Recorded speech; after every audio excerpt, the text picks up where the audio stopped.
For those who may not know or have forgotten due to my lack of church attendance, my name is Abby Harris.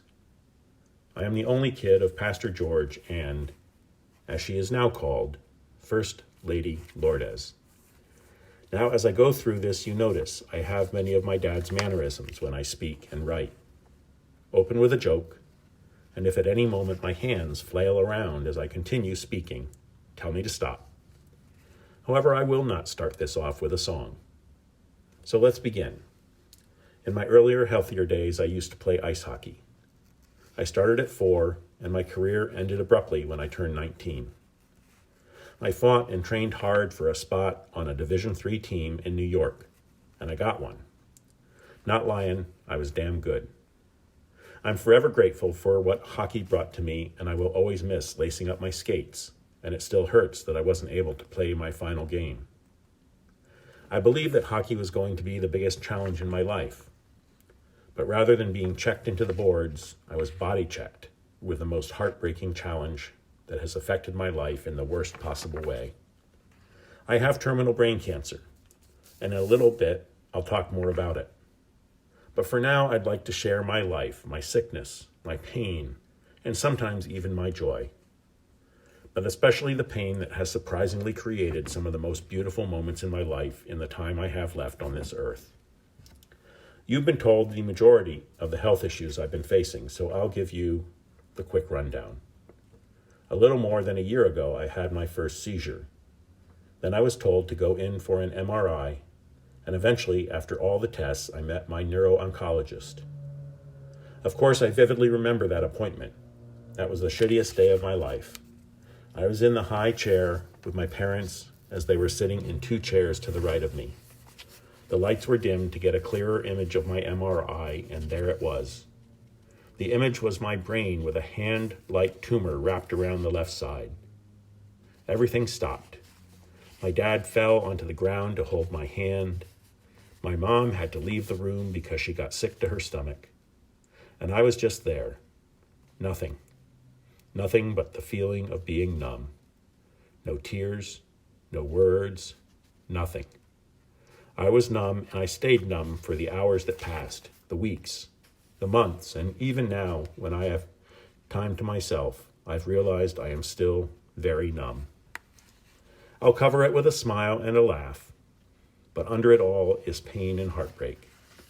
I spend some of my nights sobbing uncontrollably, locking myself in my room, breaking the mirrors and shattering glass.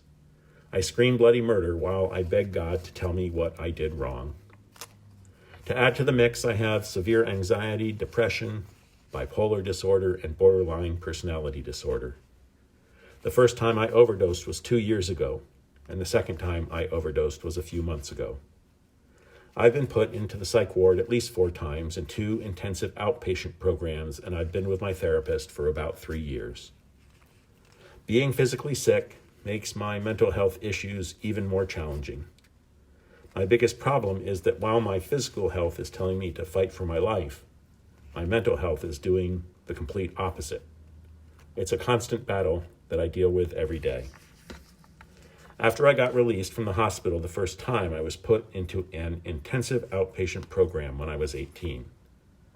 The problem with that first group was that I was the youngest person in this huge group of adults. I had no connection to the group members or facilitators. Many of them had lost custody of their kids or were trying to get clean.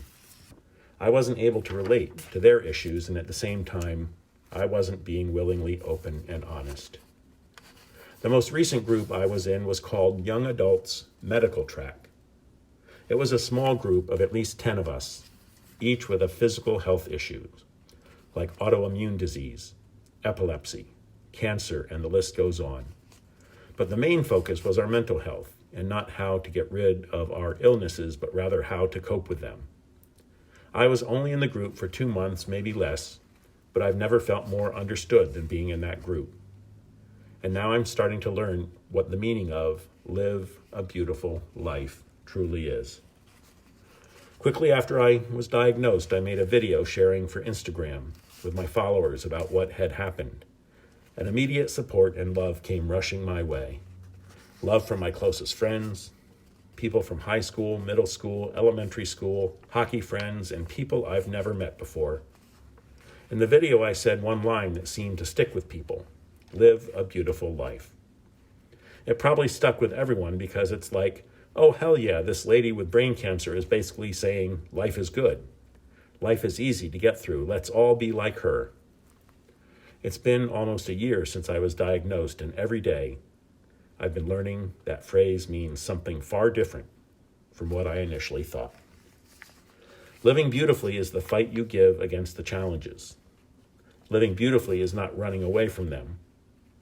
I'm learning that it means that life is not perfect, and there are going to be days and months, maybe even years, where it just sucks. But take on what every day brings you. That doesn't mean go with the flow, because maybe you want to go against the flow and make your decisions and choices, which of course everyone does. You get sick, you can't go to work, you run out of gas, you go get gas. There are many challenges that just won't go away. For me, I'm sick and I'm going to die at a young age. That's inevitable. I have no control over my sickness and what it will do to me. However, I do have control on how I decide to spend my days.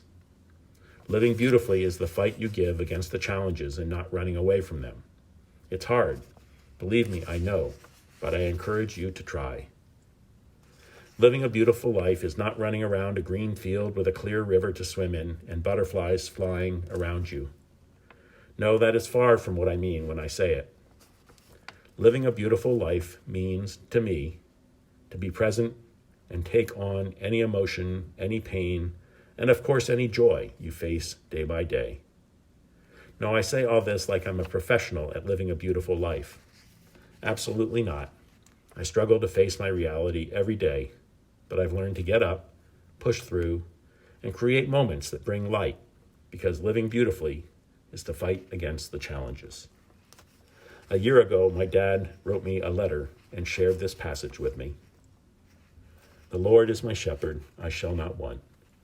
He maketh me to lie down in green pastures. He leadeth me beside the still waters. He restoreth my soul. He leadeth me in the paths of righteousness for his name's sake. Yea, though I walk through the valley of the shadow of death, I will fear no evil, for thou art with me. Thy rod and thy staff, they comfort me. Thou preparest a table before me in the presence of mine enemies. Thou anointest my head with oil. My cup runneth over. Surely goodness and mercy shall follow me all the days of my life, and I will dwell in the house of the Lord forever.